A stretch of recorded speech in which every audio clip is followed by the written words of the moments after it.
Assalamualaikum teman-teman, kembali lagi di channel aku Eki Amelia Rinjani.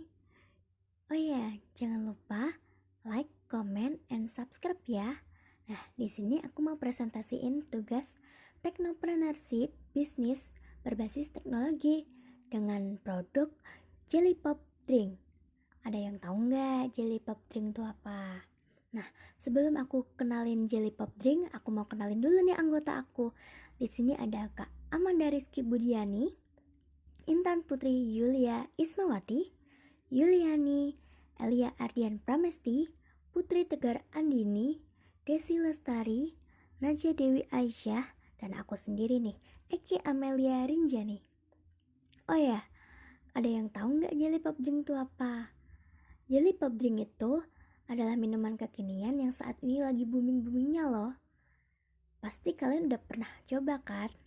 Jadi mungkin ada beberapa hal yang akan disampaikan oleh Kak Amanda.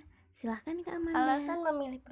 Alasan kami memilih produk Jelly Pop Drink ini karena saya menyukai minuman jelly. Lalu saya mencari resepnya di YouTube. Ternyata cara pembuatannya itu mudah dan bahan-bahannya pun mudah ditemui. Sehingga saya ingin mencoba melalui bisnis ini dengan kecil-kecilan terlebih dahulu. Jelly Pop Drink ini menurut saya adalah minuman yang unik karena dikemas melalui botol yang berukuran sedang dan rasanya seperti pop es yang dicampurkan pakai jelly dan membuat saya yakin untuk memulai bisnis ini. Keuntungan produk yaitu 1. Bisnis pribadi. Yang kedua, bos adalah pemilik bisnis. Yang ketiga, melatih jiwa entrepreneurs. Yang keempat, melatih kemandirian. Yang kelima, membuka lapangan pekerja. Yang keenam, semua keuntungan mutlak milik pribadi. Yang ketujuh, memiliki banyak waktu bebas. Yang kedelapan, mengendalikan penuh atas produk yang dikonsumsikan. Yang kesembilan, memahami pemasaran produk pribadi. Yang kesepuluh, mengatasi kekurangan dan kelebihan produk. Baik, selanjutnya akan dilanjutkan oleh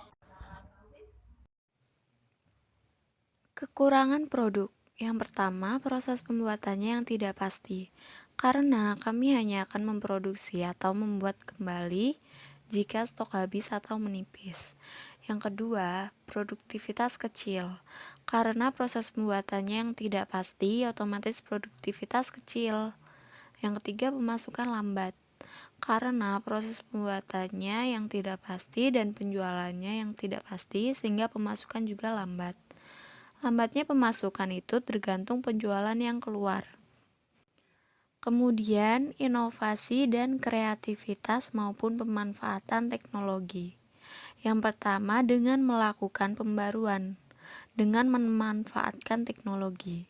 Karena semakin mudahnya akses dalam membangun dan mempromosikan suatu produk yang dihasilkan dalam suatu usaha.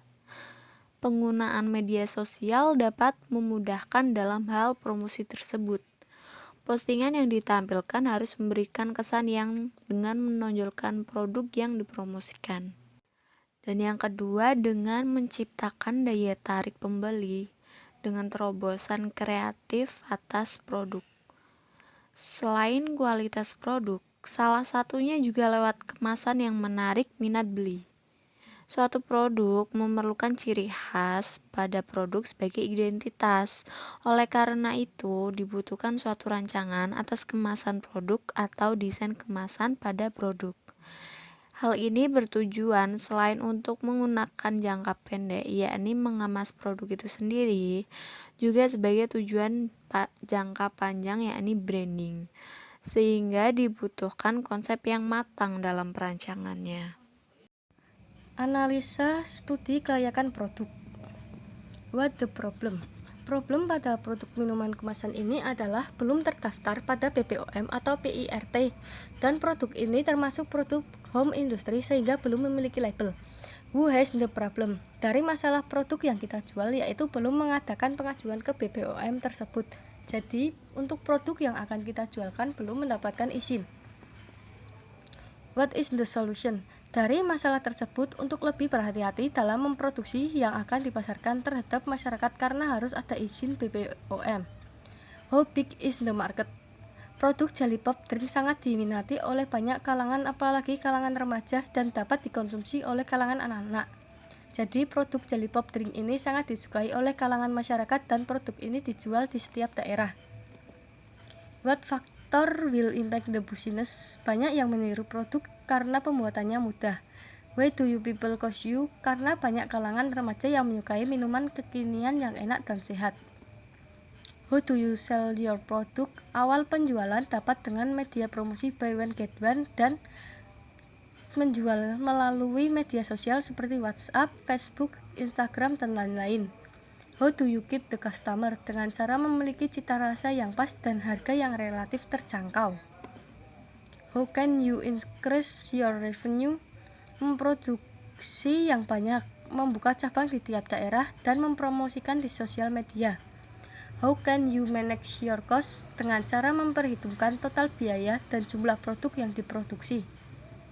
How do you develop your team? Motivasi dan pengetahuan untuk dapat mencapai target. Selanjutnya yaitu proses pembuatan. Bahan yang dibutuhkan yaitu air, Nutrijel, gula, susu kental manis, pop ice, sedotan, dan botol. Selanjutnya, alat yang digunakan yaitu panci, tempat cup atau loyang ataupun wadah lainnya, pisau, terus pengaduk adonan, teko air, corong plastik, dan sumpit. Cara pembuatan: siapkan alat dan bahan. Kemudian pembuatan jelly. Masukkan air 400 ml ke dalam panci. Kemudian masukkan 1 saset Nutrijel. 1 saset Nutrijel bisa untuk 4-5 botol dan 3-5 sendok makan gula. Aduk rata dan masak hingga mendidih. Setelah mendidih, matikan kompor. Tuangkan jelly yang sudah dimasak ke tempat cup atau loyang atau wadah. Diamkan sebentar, kemudian masukkan ke dalam kulkas. Tunggu sampai dingin. Setelah jelly mengeras, potong-potong jelly menjadi potongan kecil. Lalu jelly siap digunakan. Kemudian pembuatan susu. Campurkan 800 ml air matang dan 200-300 gram susu kental manis atau 5-7 saset, setara dengan 40 gram. Kemudian bagi minuman tadi ke dalam beberapa teko air. Lalu masukkan bubuk pop ice untuk menambah rasa sekaligus warna pada minuman. Lalu aduk agar pop ice larut dengan minuman tersebut.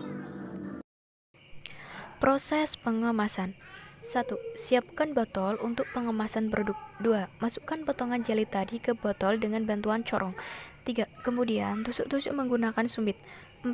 Setelah itu, tuang susu yang sudah dicampur pop ice hingga penuh lalu tutup botolnya.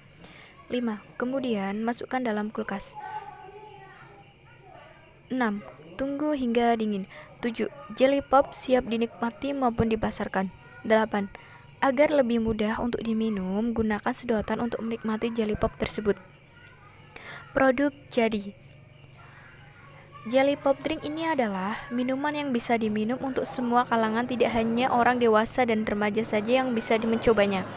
Anak-anak dengan usia 4-12 tahun juga bisa mencobanya dengan harga yang relatif murah dan bahan-bahan yang digunakan tanpa bahan-bahan pengawet dan pewarna buatan. Jelly pop drink dapat bertahan di kulkas selama 7 hari. Jelly pop drink dikemas dengan menggunakan botol plastik yang sudah disterilkan dan mudah dibawa kemana-mana karena ukuran botol yang tidak terlalu kecil dan tidak terlalu besar. Jelly pop drink memiliki beberapa rasa yang enak dan segar. Dengan pembuatan yang mudah dan bahannya yang tidak terlalu banyak dan mahal, kami satu kelompok setuju membuat minuman ini. Pemasaran online. Yang pertama, promosi diskon atau harga promo dengan syarat yang sudah kami tetapkan. 2. Memanfaatkan SEO dan SEM. 3. Memanfaatkan media sosial marketing. Pemasaran offline. Mencari lokasi strategis di kalangan masyarakat. Sasaran dari produk ini yaitu untuk semua kalangan, dari anak-anak, orang dewasa, maupun orang tua. Analisa survei pasar kelayakan produk. Metode. Yang pertama, aspek pasar dan pemasaran. Aspek pasar dan pemasaran bertujuan untuk mengetahui seberapa besar pasar yang akan dimasuki, struktur dan peluang pasar yang ada, prospek pasar di masa yang akan datang, serta bagaimana strategi pemasaran yang harus dilakukan.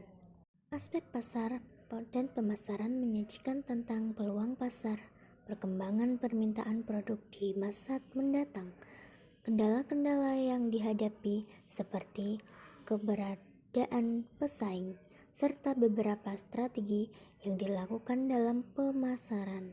2. Aspek teknis dan produksi. Aspek teknik dan produksi merupakan suatu aspek yang berkaitan dengan proses pembangunan fisik usaha secara teknis dan pengoperasiannya setelah bangunan fisik selesai dibangun. Pembahasan dalam aspek teknis meliputi penentuan lokasi proyek, perolehan bahan baku produksi, serta memilih mesin dan jenis teknologi yang digunakan untuk menunjang proses produksi. 3.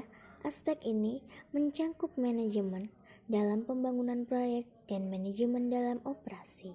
Manajemen dalam pembangunan proyek mengkaji tentang pembangunan proyek secara fisik, sedangkan manajemen dalam operasi mencakup penggandaan sumber daya manusia, jumlah tenaga kerja, serta kualifikasi yang diperlukan untuk mengelola dan mengoperasikan suatu proyek, meliputi kesiapan sumber daya manusia yang akan menjalankan usaha tersebut, kemudian mencari bentuk struktur organisasi yang sesuai dengan kebutuhan sumber daya manusia.